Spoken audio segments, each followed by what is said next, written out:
Hello everyone and welcome back to the GeekWave. This is the low budget show. It's the show so low, 'tis haveth no budget. No money this way, baby, but we deserve it. We deserve it. Money is important. Come on. Pay me. Somebody pay me. Showtime, I know you're listening. Return my calls about letting me host the after show for Yellow Jackets. I know you're listening. That's the only person who watches this is just employees from Showtime. So hurry up. Let me do it. I just want to do it. Oh boy. It's Halloween Day at the time this is going to come out. And because it's Halloween Day, I should have put last week's episode out today. But I didn't. So we're going to have a little bit of a fun one. We'll talk about some treaties and Halloween. Some trick-or-treating candies that people like. Halloween candies, you know? Candies all around are cool. I'm just realizing this is probably going to be a hard one to talk about because it's going to be so like regionally based. You know, like we might find a thing we're going to talk about that's going to be like from the States. And as a Canadian boy, I don't know what you're talking about. Because I know there's food in like my area that if I were to send somewhere else, people would be like, what the fuck is that? I don't know what that is. Where here, where I am, it's just like a common thing to eat, you know, poutine every day. And the thing is, like, this doesn't matter. Let's talk about this for a bit. People act like poutine is a godsend to, like, culture and, like, one of the few things we ever did right. Poutine's basic. Like, it's a basic poutine is just cheese curds, gravy, and fries. It's lame. Get some special made fries, dude. Get some special poutines. That's where it's at. I don't know. Does that matter? Doesn't matter. You don't get poutine for Halloween. We have a bit of news to talk about. I say a bit, a lot of news. A lot of good stuff that I've kind of been waiting my whole life to talk about. Not my whole life, but a while. So let's jump into it. Let's get right into it. Starting with the first trailer for Guardians of the Galaxy Holiday Special. That's right, James Gunn, before he does something, which we'll get to in a bit here, has to finish off his time with Marvel. And we're going to get this special presentation that premieres in November. Why wouldn't you put this out in December and fill in the gaps before Ant-Man? You know? Because it surprises me that Marvel's going to give us 2 weeks off from content. Like 2 months, I should say, off from content. That is so surprising. But trailer's fine. Did nothing to excite me. Drax and Mantis see Quill is upset. They go to Earth to find Kevin Bacon. A joke that looks fun, but I have no interest in this whatsoever. Maria Bakalova will be making her debut as Cosmo in this, so that's kind of exciting to me. And what else is exciting is just having Groot be an adult again, like he's getting to that age where he's mature. That excites me because that's what I want more than anything is an adult Groot. It looks fine. It looks fun. I have no emotional attachment to this whatsoever. And I feel like this is going to be... It is Gunn's swan song to the Marvel Universe, because guess what, folks? Our next piece of news is after much speculation and much delay, we finally got confirmation on who's going to be heading the DC Cinematic Universe in this new thing called the DCU. Does that mean it's the DC Cinematic Universe, or is it the DC Universe? I don't know. I'm not asking questions. All I know is James Gunn and Peter Safran are going to be co-CEOs in terms of like the development of all of like the DC live action movies, television, and animation. That's what they're going to be doing over there for a bit, and that's very exciting. Like I like James Gunn a lot. I think some of his work I don't love. So what he's doing with things like the Suicide Squad and Peacemaker, it works for those characters, and he has the foresight to be like, I cannot do that for Superman. I cannot do that for Batman. I cannot do that for Shazam. Somebody else has to creatively control those things. And I feel like he knows that well, so he knows how to play into his wheelhouse. He will be the creative director, while Safran will be the behind-the-scenes business side of things. I know people are like, yes, Gunn's going to be leading the DC universe, but Safran's a really good producer. He's produced a lot of the good movies from DC in the past few years. I'm surprised that this is working so well so far. There is backlash, but not a lot that's making people go, ugh, man, I hate this. This is bad. It is just fascinating. I think Gunn could do it. Gunn has the abilities to know what makes things work, knows how to play into those obscure characters. There's got to be something special coming. You know, they signed a 4-year deal, which I'm sure if they get things successful and off the ground, that deal will be extended. And if it's not, then 4 years could be a lot of interesting stuff to see. So his tenure is going to start in the beginning of November. And we're going to be entering a brave new era of the DC movies, which is something we have been saying, I think, for like 10 years now. I think we've been saying it since Man of Steel. The movies are going to be different, and they're going to be big, bad, and beautiful, and things are going to be so creative and fun. And then every time they make a movie, it's worse than the last one, or it's better than the last one, and nobody listens to each other. It sounds like nothing new is really going to happen, except they're going to have a Kevin Feige steer the ship. And that's fun. I like Kevin Feige's comments the most out of anything about this news, where he's like, yeah, well, he's got some work to do until May, but then after that, I'll be the first in line to see what he does, because Kevin is a fan. Kevin is a guy that's cool. Dwayne Johnson, James Gunn, and Kevin Feige are big names in the industry. If we're ever going to get a Marvel versus DC crossover, it'll probably be under this regime. Which I guess I'm okay with. I wouldn't hate to see it, but Gunn knows how to build up your story first. So that's kind of exciting. I feel like we'll get more stuff before we jump the gun and do different things like that. Either way, some exciting ideas to play with, some exciting stuff to explore. I don't hate any of it. I don't particularly get excited about this news where I'm jumping out of my seat. But Gunn is smart. Safran is smart. I think both of these guys will make a great team. Change the game. I hope so. I think sooner than later we'll be doing a video talking about Superman and about what I want to see for the next Cavill interpretation. But until then, I think we can rest our laurels knowing things are in better hands than they've ever been in. And if they're not, we'll try again soon, because that's what DC does. They try again. I want to be excited, but there's also a part of me that is just like, oh yeah, Zaslav's probably going to boost up the numbers a bit and then try to sell it off. And I know that's bleak to say, but come on, Legendary already backed out of some stuff with Warner Brothers. I think we could be headed there. I do. I really do. So until we get a physical thing in a theater, I'm not going to get my hopes up for any of this, because at any single moment, this could all be taken away from us. So I'm not going to lose sleep, or I'm not going to think about it too much. Just know I am excited. I am super hesitant on what this could be, but I am genuinely curious to see what it could look like. So mixed bag all around? I do say so. Now, moving away to some news I've been waiting for a very long time.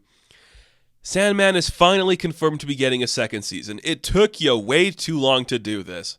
I know there's probably some logistical reason why we didn't get an announcement before, but are you kidding me? You've waited this many months to announce it. Do you know how Neil Gaiman is probably feeling right now? Relieved as hell, but also I hate it here. Why couldn't we go to HBO Max? Why? Fuck that. Why would you want to go to HBO Max? Between the two, would you rather have a Netflix deal or an HBO Max deal? I would say take the Apple deal.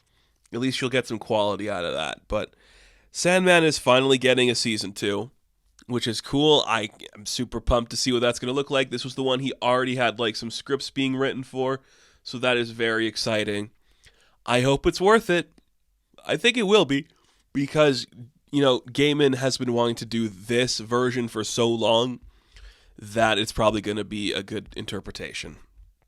And if not, then, well, we can all collectively move on with our lives and not be surprised when a show gets canceled, which we'll get to in a bit here. It's exciting. I really liked the first season of The Sandman. I want more from that. I want more content like that.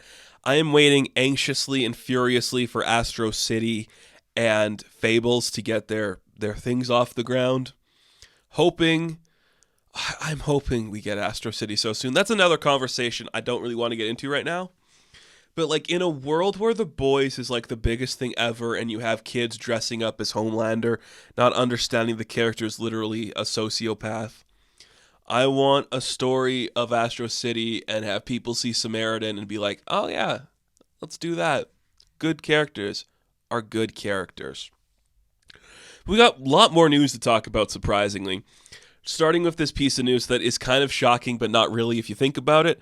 So after multiple delays, multiple injuries, fights on set with the way the creative story is going on The Witcher, Henry Cavill is dropping out of the 4th season. So there is going to be a 4th season. He already finished filming the 3rd. He will be tucking away and running over to Warner Brothers to get a huge deal, probably. I'm going to guess executive producer credit and a figure of at least 7 digits.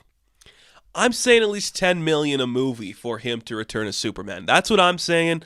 I guess we'll see if that's accurate or not.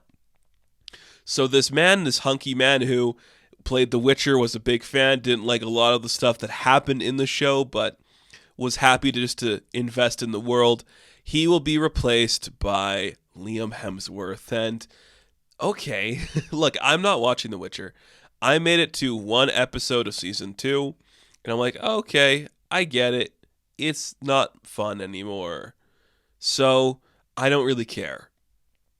I just can't imagine being somebody so invested in this show and hearing that Liam Hemsworth is going to be taking over and getting excited. Like, honestly, if I'm being completely honest with all of you, which is what we're here to do, honesty is key in this situation, I would have liked it to have been Hemsworth from the start. I enjoy Cavill as an actor, and I felt nothing to his Geralt. I just think it's like, oh yeah, they're trying to make him into something he doesn't need to be. Now, if you were to tell me, oh, this is Conan, I'd be like, okay, I could get that. But I feel like Geralt needs to have a little bit more accuracy. He feels too just like we're trying to make him silent and stoic as opposed to maybe the type of character Geralt should actually be. Liam's an interesting choice is all I'm saying. I support it. I am not against that in any way. I think he's going to do a fantastic job because the kid can work in franchises. He's never had the chance to stay in a franchise forever. I think he's earned the right to try. So let's see what he's got. Probably some chops. I mean, he is an actor, like a real honest-to-God actor. So I hope that is something to celebrate, and I hope we have something cool to discuss and look at. Could be fun. Stepping away from that, guess what, folks? This is the truth. I've been saying it for a long time. Thank you to the fine folks at Mad Ghost for sending me early copies of Junkyard Joe. Stargirl is ending at season 3. I knew this was coming. I knew it was coming because the marketing was so bad and atrocious. So many problems with this season that don't really go anywhere. It's amazing it got made to begin with. I think there's multiple reasons for this happening. Jeff Johns not being in favor with DC anymore feels like a big one. The JSA being pushed more for The Rock's career than anything else feels like one. And the numbers aren't there. Like, the CW regime is dying, and this show is streaming on the CW, so it's not going to survive after The Flash goes away. So this season, which is currently on episode 8, they're just doing an Infinity Inc. storyline right now, will be the last. And I wish I could say I was sad by this, but I knew it was coming, and I have not enjoyed this season. I've not been a fan of season 3. I'll talk about it more when the entire show is done. It's just sad to me because, like, I've said this multiple times, and I stand by it.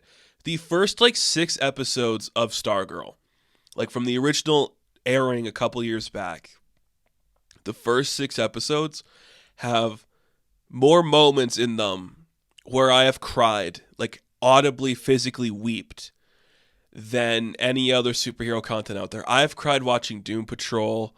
I have never cried watching a movie or anything in the MCU. Maybe Superman the movie when I was younger, but I've cried so much watching the beginning of Stargirl because I'm like, this is what I've wanted for so long. This is it.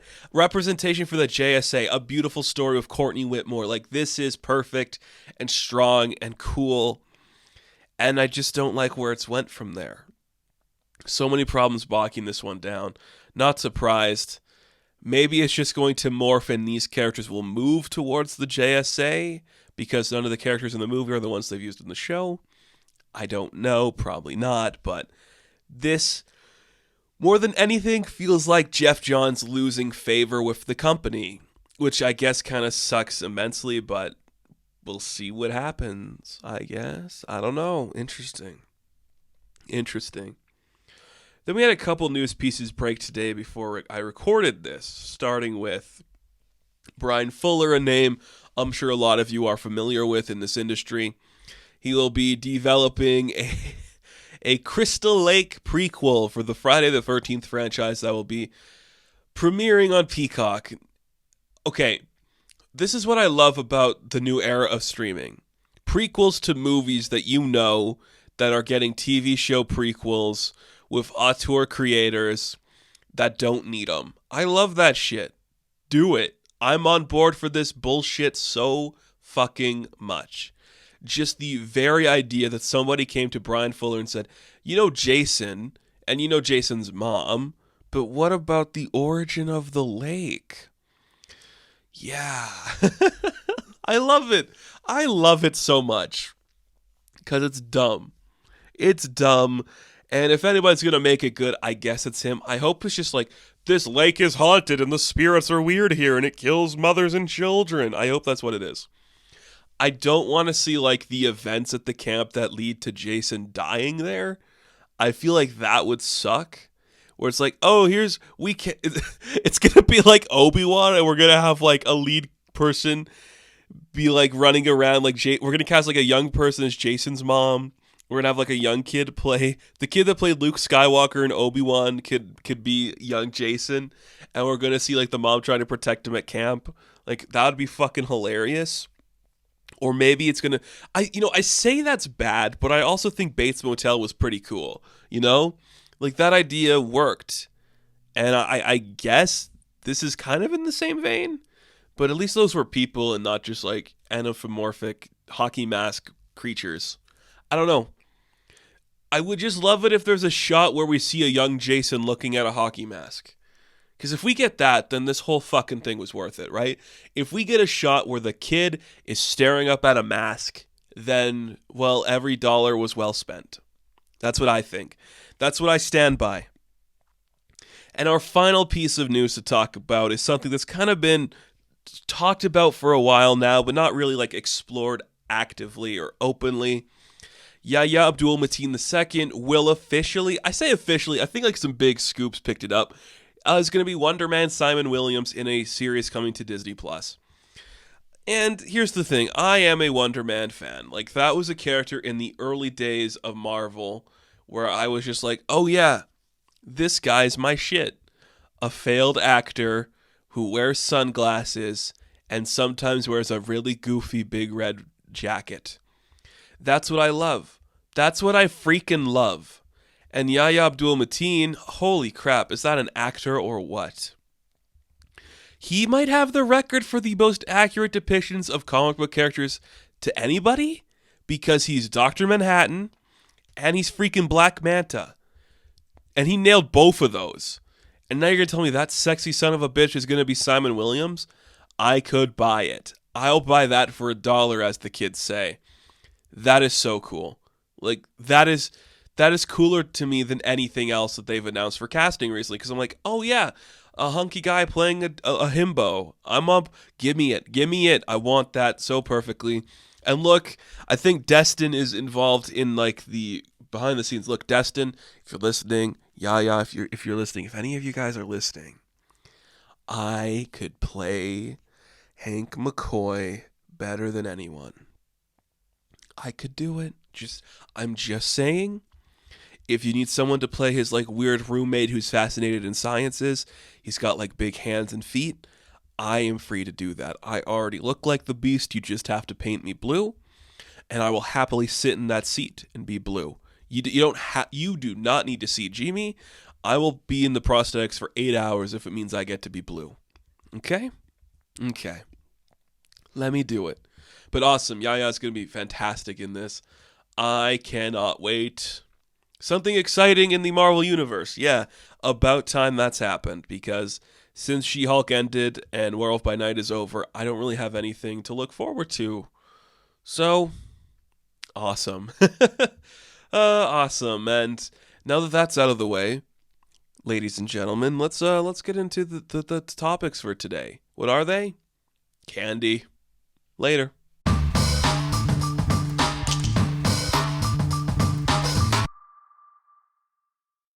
So, when talking about this topic, the one thing that crossed my mind was this is going to be very regionally based, isn't it? Because you can't really cover everything that everyone's going to know. Because what would they know? you know? That's a weird way to put it, but you get what I mean. Like, a lot of this stuff is regionally based. You don't get the same treats everywhere in the world. You get them specific to where you live. I know there's chocolates and candies that I eat here in my home country, even my home province, even my side of the province, that are just specifically that part of where I am. So this was going to be a hard topic to get into, but I wanted to do it anyways because, Halloween is about like chocolates and sweets and stuff. And you should talk about them. You should enjoy them. So I found two lists. There's one from Thrillist, which I believe this is going to be ranking the American ones. Now, I found two articles about these, and the foods that we're talking about are all ones that are representative of 2022. Maybe not of all time, but these are the ones that are big in 2022. So Thrillist is kind of the American one. And Daily Hive Dished is the one for Canada, which is, I guess, a little accurate. We'll see. This article's from 2021, but I guess that is still relevant to today. The other thing, too, I've never been, like, the biggest fan of certain sweets. That's always been something I never liked. I was the chocolate kid. I preferred eating chocolate. I still do. And I prefer, like, soft foods, soft candies, like gummies and chocolates. I don't want something I need to, like, put in my mouth for a long time, like a jawbreaker or like a lollipop or any of that crap. Give me something I can just rip the limb off of, like a gummy spider, and choke on that for a minute. That's what I prefer. I don't think any of those are on this list, just candies that we're going to get into. Some that I like, some that I don't like. I figured there's not much to talk about. This episode should have been solely dedicated to James Gunn, but instead, let's talk about some Halloween candy. The day after Halloween, which is when this video is going to go live. But, alright, so here at Thrillist, we ranked the best Halloween candies of all time. And there's 31 on the list. Let's get into them briefly because what is there really to say about any of these? Smarties, number 31. Smarties are gross. M&Ms are better. I don't think Smarties are cool. They're just too hard, and the size is too off-putting. M&Ms just have like a smoother quality to it. I think a lot of people would prefer M&Ms, but I know a fair amount of people that will take a Smartie any day. Not me though, not who I am. 30 is Airheads. That sounds vaguely familiar. If we have it in Canada, I have never actively enjoyed it. Not that I can specifically picture an Airhead. I can't remember what it looks like. Maybe I'm thinking of Warheads or something. But I guess that's cool. Number 29, Jolly Ranchers. This is my alley. Every day at work, my coworkers will bring in a big bag of Jolly Ranchers. We'll have those throughout the week. I like just like the way they taste. Like that's the kind of thing that I will, suck on for a little bit. The flavor's okay. I prefer the Hawaiian or tropical themed fruit flavors. That's the one I like. But here's the thing, and again, because I'm from Canada, I don't know if this is regionally based or it's throughout the rest of the countries that have Jolly Ranchers. They just introduced a new line of gummies, and that is so good. Some of my favorite gummies on the market right now. I seriously love them. I enjoy that. Jolly Ranchers are great. 28, Sour Patch Kids. Never something I could get into. There's just too much variety there, and they don't really work for me in that regard. But I guess people like them, I don't like sour stuff. That's the other thing about me. It might be this like one time, like when I was maybe 17, 18 era, my friend and I, we got a huge pack of like the peach flavored Sour Patch Kids, like the huge, like a big bag of them. And we were young and stupid, and we're like, what if we just like mixed like our Smirnoff vodka into this thing? So we put all of like the peach flavored gummies into a bowl. We poured the vodka in, stirred it up, let it sit for a little bit. And it was the worst drink I ever had in my life. It tasted so bad. It did not go down smooth. It was so gross and fuzzy, and I don't recommend doing that. And I think since then, I've been turned away from Sour Patch Kids altogether. Not something I enjoy. Here we go. 27, Runts. I have no idea what Runts is. I guess that's just like those. Is that those like hard fruit things? They. I don't recognize them. I know the shape of like the banana because that sounds familiar, but I could not tell you for the life of me what a Runts is. So cool. 26, Blow Pops. Is that like a candy stick where it's like you chew? Is it like a chocolate? I don't know. I don't know what a Blow Pop is. Number 25, Whoppers. Oh, those, I have so many opinions on Whoppers for some reason. The texture makes me feel uncomfortable at times, but I also like the way it feels in my mouth. Like when you first bite into a Whopper, you don't really enjoy it. It's like, oh, I don't like the way that feels. The texture's all weird and crumbly, but then you let it sit for a minute, you let it warm up your mouth, and suddenly you're in heaven. You got something super special going on there. That's cool. That makes Whoppers awesome. 24, Milk Duds. Okay, again, I have had a lot of Milk Duds in my day. Not a food I particularly like that much. It just takes too long to really like let it sink in. And at that point, I'm like, I could be having a Kit Kat. Why am I wasting my time on a Milk Dud? Not my thing. 23, Milky Way. This is a chocolate bar, if I'm not mistaken. If they are in this country, I've never had one. Sounds familiar. Don't have any interest in it. It sounds like one of those chocolate bars that is cool, but nobody like really chooses it. I don't know. Weird one. Maybe that's why it's 23. 22 is Laffy Taffy. That just sounds terrible to put in my mouth. I love the concept behind that, like the fun colors, the everything involved in the idea of it, but I would never have any of those products personally. Now here's one I will have. 21 is Nerds. Nerds are really good. Just a fun candy just to suck on and chew, and you can just pour a bunch of it into your mouth and just let it roll down your throat. Like, I love Nerds. They're good. They taste delicious. The flavors are fun.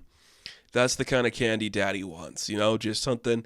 If I'm going to have a bunch of like small shit that's like just hard to chew, you just have to like crunch it deep. Give me something that's really small where I can just do a bunch of it at once to really get like a texture building in my throat, to really have it all combine into big strides. That's what I want to see. So 20, we have Skittles. Again, it's just like, it's M&Ms for people who suck. You know, the only good thing Skittles ever did was make really fascinating commercials. I don't know anybody who actively has Skittles. And if you do, I don't believe you. I think you're lying to me. 19 is Payday. I don't know what that is. What is it? What is a payday? It's when you get your money, but that doesn't sound good. Number 18, Haribo gummies. Okay, you see these all the times. I see them all the time here where I am. Not ones I actively go to again. I wouldn't say I'm like a gummy connoisseur. I'm not by any means a gummy connoisseur. But if you're going to a Haribo as like your go-to gummy, you really don't really care what you're eating at that point. There's so many better ones you could get. They're fine. Like I'll eat them. They have like a really nice texture that's kind of cold, and I like that feeling. But I'd rather just get like a cheap, disgusting whale or a snake or something and shove that in my throat for a little bit. Number 17, Junior Mints. The only good thing about them was that episode of Seinfeld. I hate the taste of mint, especially in candy and chocolate form. Not for this kid. 16, Twizzlers. Twizzlers feels like such an old person treat. I don't know any kid who actively buys Twizzlers to eat. That is weird. But cool. I like the concept, you know, just like not chocolate, licorice. That's kind of just like twirly and fun. That's delicious. Don't hate that one at all. Number 15, a Baby Ruth. Now, I have heard a bunch about this chocolate. If I ever had it in my life, I can't for the life of me remember. But it looks good. Like, that's one if I probably would try over a lot of other things we've seen on this list. Looks good. I love the packaging. The bright silver really works for me. That sounds delicious. Number 14, M&M's. The best one on the list so far because you can scoop a handful, you can pour them right into your mouth. That's the good shit. That's what you want to eat. It's delicious. It's fun. They got cool mascots. It's awesome. Everything about M&M's is awesome. and deserves all the praise in the world. Number 13, flavored Tootsie Rolls. It's kind of in the Milk Dud situation where it's like they're good, but do you have the time to really want to enjoy them? Good question. I think they're better than, Milk Dud, but I've never been like the biggest fan. I guess I've never like really explored the world of Tootsie Rolls. I just had like the basic one. This one's the flavored stuff, which I'm seeing here. There's like vanilla, orange, creamsicle, lemon and lime, Sprite candy. I guess that sounds good. I couldn't tell you. Number 12, Heath. No idea what that is. A Heath bar makes you feel like a little British schoolboy with its toffee bitterness. That sounds terrible. No, thank you. Number 11, Starburst. Again, that feels like a candy people say they like, but nobody ever actually picks it out. If it's just given to you, you'll have it. I don't know. Starburst is a weird one to me. Now we're getting to my kind of stuff, okay? Number 10, Hershey's bar. Hershey's is a big chocolate company. That's what I like. I like just a solid bar of chocolate. I do like the almond one. I do like the cookies and cream one. I like Hershey's a lot, actually, I guess, now that I'm thinking about it. I enjoy just a perfect milk chocolate one, though. That'd be a good one. I am the almond guy. I'll get an almond if I can. But I just like the idea of that. Hershey's is great. The best product on here so far. Number 9, Reese's Pieces. That's controversial. I think that's controversial considering what else is on this list. Here's the thing. Reese's Pieces is the definitive version of how I'd prefer to eat my Reese's stuff. I don't... Okay, we'll save that one for a bit. So just keep in mind my thoughts on Reese's Pieces. Number 8, Nestle Crunch. Not a fan of it. Doesn't work for me. Too crunchy. Don't like a crunch. Again, I want something that's I can just rip apart with my teeth because it's gummy, or chocolate I can just bite into. Number 7, Mr. Goodbar. Not sure what that is. I believe it's something that Hershey's is related to. A peanut version, maybe. Not very fun. Number 6, 100 Grand. I have never heard of that before. So I hope there's some people listening to this who are not from Canada and they're just losing your mind at me talking about 100 Grand as if that might be like the best candy out there. I've never heard of it before. It can't be that good. Number 5, Butterfinger is one I do like. I do prefer this one. It's always been a favorite in my household, so it's okay. There's other ones I prefer in the genre of Butterfinger, but I'll never refuse a Butterfinger, if that makes sense. Number 4, Kit Kat, which is the best chocolate you can get. Like the good wafer stick is fantastic. You put some good chocolate on there. Beautiful. Love me a Kit Kat, the best one. Best design. You can just split it as many times as you want. One I actively pursue. If I'm in the candy aisle, Kit Kat's almost my go-to. As simple as an answer as it might be, you get a variety pack of little Kit Kats, that's the first thing I'm eating. Like, that's the one I go to. Number 3, Snickers. That's an easy one. Not cool in my opinion. Nothing really to say on that. It's just whatever. Number 2, Twix again. When I was younger, my favorite was a Twix. I love a good Twix. That chocolate is really fun. The taste is really cool. The texture is awesome. Really dig that one. Twix is an underrated candy in my opinion. I feel like not everybody sinks their teeth into it, but it's number 2 on the list, so it can't be that underrated. Maybe I just don't see enough people who want a Twix. I love a good Twix. Number 1, which is no surprise to anybody if you have done any of this before, is a Reese's Peanut Butter Cup. And here's what I remember what I said earlier about Reese's Pieces. I will say it here again. I prefer the Reese's Pieces. A peanut butter cup, I like it. I don't like the amount of peanut butter you're getting with that. I'll just prefer like a nice little candy. Again, pop a whole bowl in my mouth and swallow hard. That's what I want. That is what I want more than anything. And that is the list from Thrillist, which is, I guess, the American one. This article brings up Canada a bit, so I'm going to assume we'll be hearing some similarities on here. So this one from Daily Hive's Dished column comes with us at number 30, candy corn. Nobody's favorite food that we all associate with this holiday. Don't know anybody who actually eats it. That's cool. Number 29, suckers. In the end, I don't think anybody likes suckers.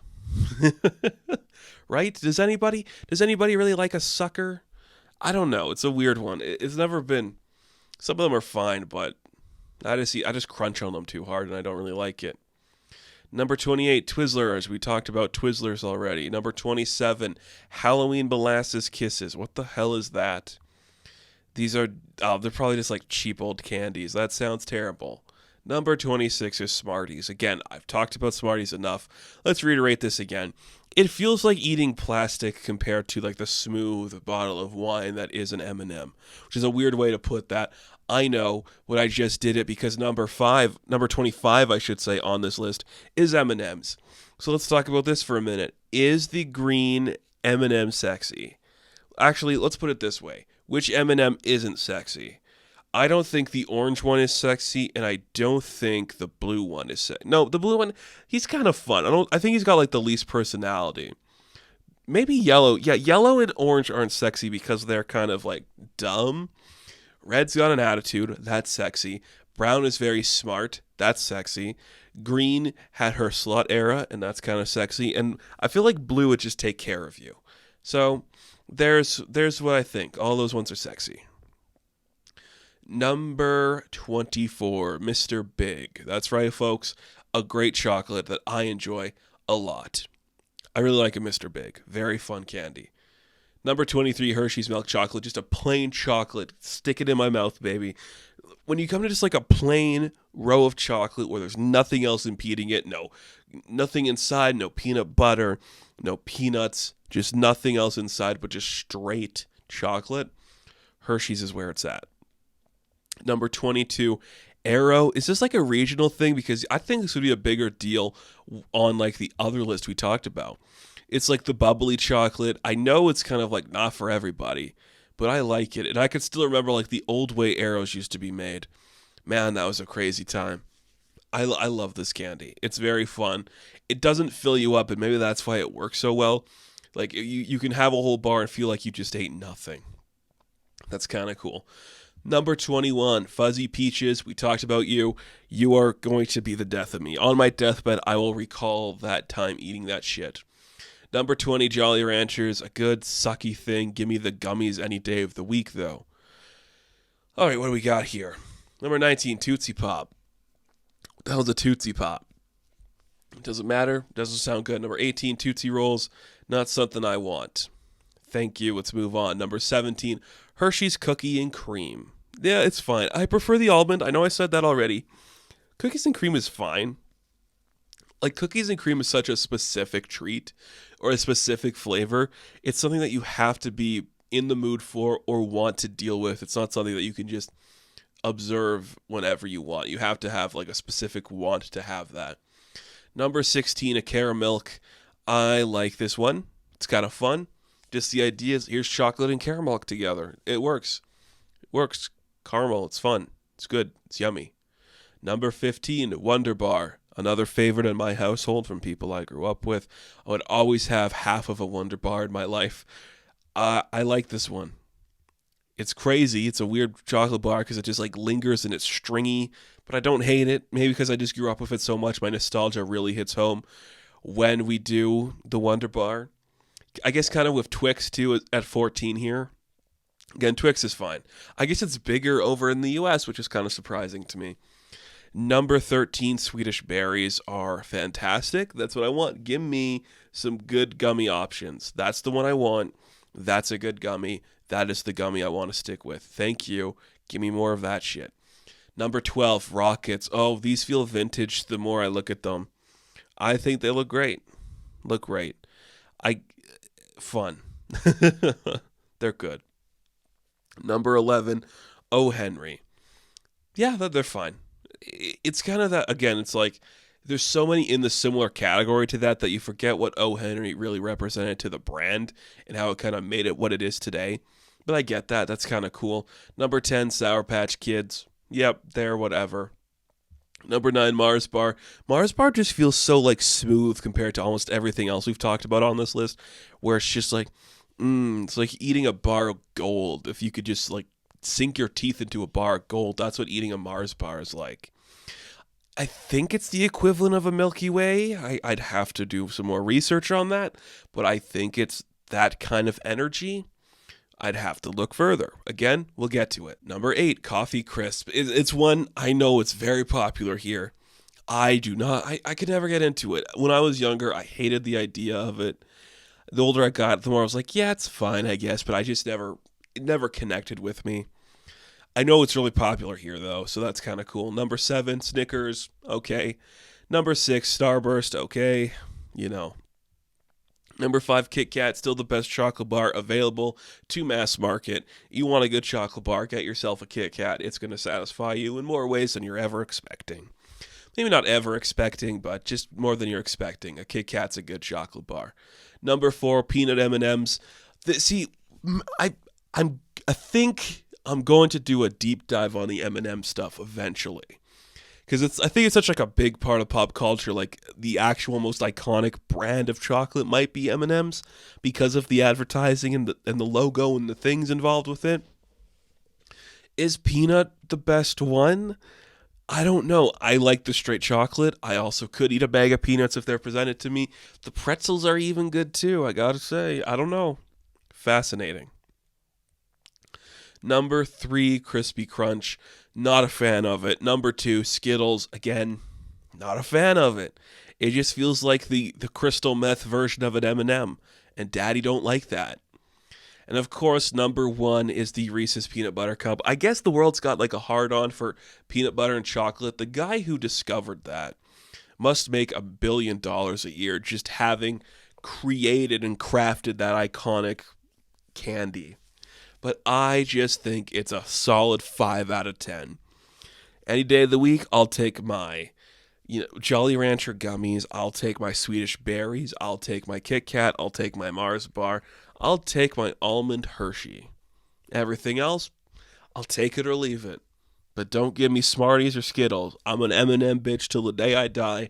They're going to bury me in a coffin with red on it. Red will be my body pillow that they bury me with, and I'll have him with me for the entirety of my existence and after my existence. When I'm good and gone, there'll still be a red in my coffin because I love him that much. Do I? He's fine, but M&Ms, they're the best. And that's Halloween. I thought we'd just fill up some time to talk about some cool chocolates. What's your favorite chocolate? There you go. There's a list. If you have a hard-on for like the Reese's Peanut Butter Cup like the rest of the world does, please let me know so I cannot invite you over to my house.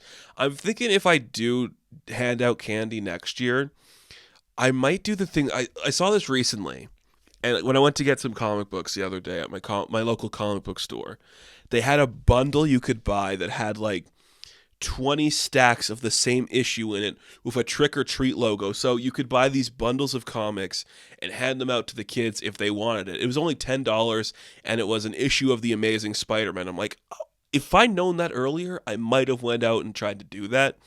Just put comics in the hands of children who want it. I think that would have been really cool. But who knows? The whole world's its own thing. And I guess we'll bring this up a little bit because it's kind of fun. My area this year for trick-or-treating, very minimal. I didn't do anything for it. We kind of left a bowl of candy out for some kids if they wanted it. Nobody really came by. But the whole area has just seemed lackluster. Like, there was a huge area on the other side of the city I live in that had the entire city show up, apparently. But I think that, like, the way I don't think it's like the nail in the coffin for trick-or-treating. I think the way we go about doing it has shifted, and it's going to be shifting a lot more. It's going to be less personal, I should say. We're going to get to the point where everything's going to be a little less personal, and things aren't going to be as personable, and that'll be fine. I guess I don't think any kid's really going to hate that as long as they get the stuff they want. But we'll see what happens, right? Anything is possible in this land of Oz. Just like your ability to go like and subscribe to the channel. And if you are a person who lives in the United States and you're like, hey, I would like to mail you a huge box of $100,000. Would you like it? Please private message me or email me because I will look into that. Thank you very much.